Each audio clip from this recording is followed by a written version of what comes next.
এ রাজ্যে bird flu আক্রান্তের হদিশ। 4 বছরের শিশু শরীরে বার্ড ফ্লুর জীবাণু। বিশ্ব স্বাস্থ্য সংস্থার রিপোর্টে উল্লেখ করা হয়েছে এই বার্ড ফ্লুর জীবাণু পাওয়া গিয়েছে। সংক্রমণ ফেব্রুয়ারিতে হাসপাতালে ভর্তি হয়েছিলেন এক শিশুসহ শিশুর শ্বাসকষ্ট ছিল এবং জ্বর নিয়ে ভর্তি হয়েছিলেন সেই শিশু, এবং 3 মাস পর হাসপাতাল থেকে ছাড়া হয় সেই শিশুটিকে। বিশ্ব স্বাস্থ্য সংস্থার রিপোর্টে এমনই উল্লেখ করা হয়েছে।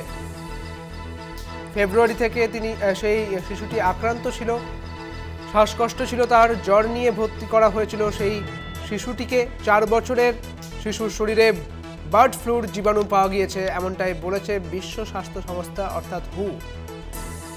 বিশ্ব স্বাস্থ্য সংস্থার রিপোর্টে এমনই উল্লেখ করা হয়েছে। 3 মাস পর হাসপাতাল থেকে ছাড়া হয় যখন শিশুটিকে।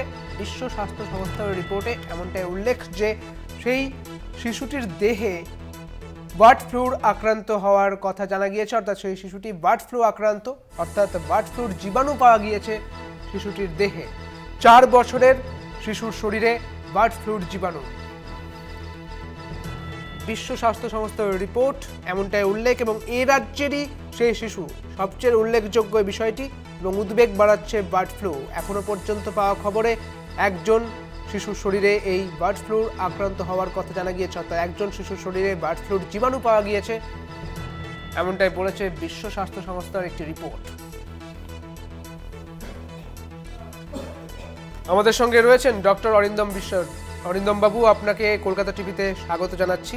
যেটা জানা যাচ্ছে যে বার্ড ফ্লুর আক্রান্তের খবর পাওয়া গিয়েছে, বিশ্ব স্বাস্থ্য সংস্থার একটি রিপোর্টে পাওয়া গিয়েছে যে 4 বছরের একজন শিশু, তার শরীরে এই বার্ড ফ্লুর জীবাণু পাওয়া গিয়েছে। আপনাকে জানতে চাইবো যে এই বিষয়টি একেবারে উদ্বেগের বিষয় হয়ে দাঁড়াচ্ছে, সেই ক্ষেত্রে শিশুদের কি করণীয় রয়েছে? এইটা নিয়ে কোনো চিন্তার কোনো কারণ নেই। এই মুহূর্তে বার্ড ফ্লু হয়েছে, কিন্তু অনেক কারোর হয়নি, একজনের হয়েছে। তো এইটার কনজারভেটিভ ট্রিটমেন্ট করলেই চলে যাবে, কিন্তু একটা হচ্ছে সাবধান হতে হবে যখন একটা কেস হয়েছে যাতে না ছড়িয়ে যায়। এখন এই বাচ্চাটার সাথে সংস্পর্শে কে কে এসছে সেইটা জানাটা খুব দরকার।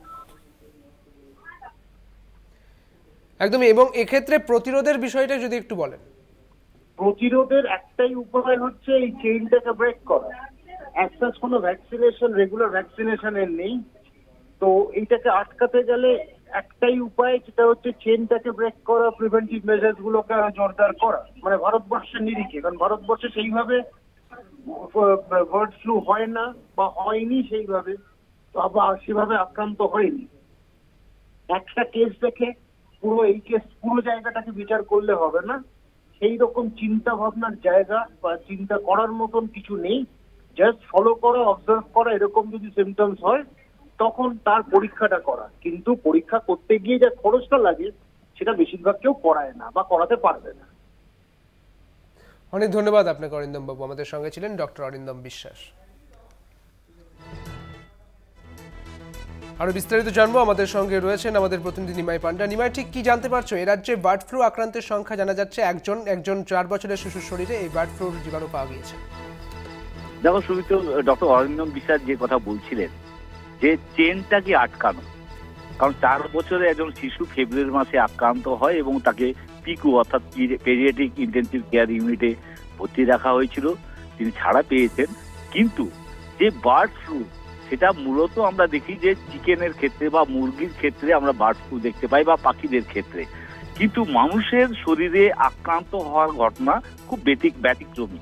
এবং সেক্ষেত্রে এই শিশু আক্রান্ত হওয়া, যদিও সুস্থ হয়ে সে বাড়ি ফিরেছে, কিন্তু সেক্ষেত্রে কিন্তু একটা চিন্তার বিষয় থাকে যে এই বার্ড ফ্লু যদি মানুষের শরীরে আক্রান্ত হয়, তার কারণ পিকুতে ভর্তি থাকা ফেব্রুয়ারি মাস থেকে এতদিন ধরে কঠিন একটা চিকিৎসা পদ্ধতি, যেখানে কোনো ভ্যাকসিন নেই।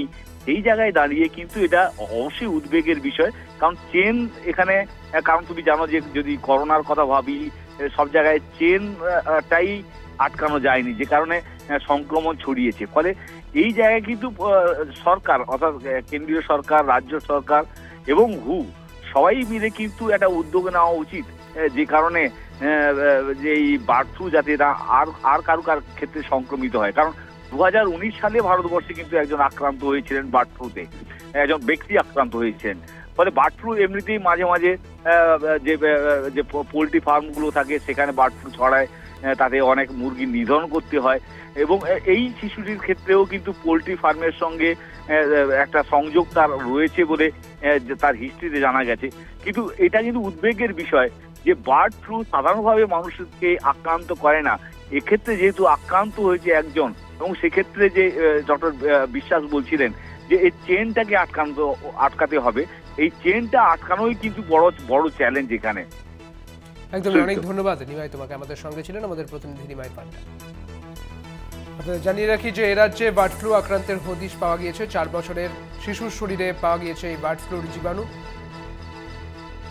এবং এই শিশুটি আক্রান্ত হয়েছিলেন প্রায় 3 মাস পর তার এই যে জীবাণু পাওয়া গিয়েছে এমনটা জানা যাচ্ছে। এমনটাই বলেছে বিশ্ব স্বাস্থ্য সংস্থা, অর্থাৎ হুয়ের পক্ষ থেকে একটি রিপোর্ট পেশ করা হয়েছে। সেই রিপোর্টেই এমনটা বলা হয়েছে, অর্থাৎ 4 বছরের শিশুর শরীরে বার্ড ফ্লুর জীবাণু প্রথম এ রাজ্যের এই আক্রান্তের খবর উঠে আসছে। বিশ্ব স্বাস্থ্য সংস্থা অর্থাৎ হুয়ের পক্ষ থেকে একটি রিপোর্ট পেশ করা হয়। সেই রিপোর্টেই জানা যায় যে এই শিশুটি অর্থাৎ 4 বছরের শিশুটি বার্ড ফ্লুর আক্রান্ত হয়েছে। অর্থাৎ আবারও এই বার্ড ফ্লুর আক্রান্তের খবর উঠে আসছে, যেখানে এ রাজ্যে বার্ড ফ্লু আক্রান্তের হদিশ।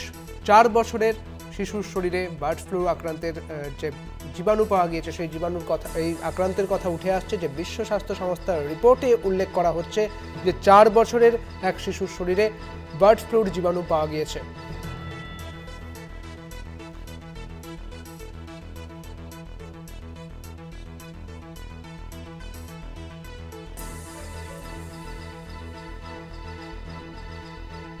অর্থাৎ এই মুহূর্তে চোখ রাঙাচ্ছে বার্ড ফ্লু। এখনো পর্যন্ত একজন শিশুর শরীরে, এ রাজ্যের একজন শিশুর শরীরে এই বার্ড ফ্লুর জীবাণু পাওয়া গিয়েছে। আমাদের সঙ্গে রয়েছেন চিকিৎসক অরিন্দম দলুই। আপনাকে কলকাতা টিভিতে স্বাগত জানাচ্ছি। আপনার কাছে যেটা জানতে চাইবো যে এই যে বার্ড ফ্লু আক্রান্তের কথা জানা যাচ্ছে তা কতটা উদ্বেগের? ডক্টর অনির্বাণ দলুই কথা বলছিলাম, আমি জনস্বাস্থ্য বিশেষজ্ঞ এবং ফিজিশিয়ান।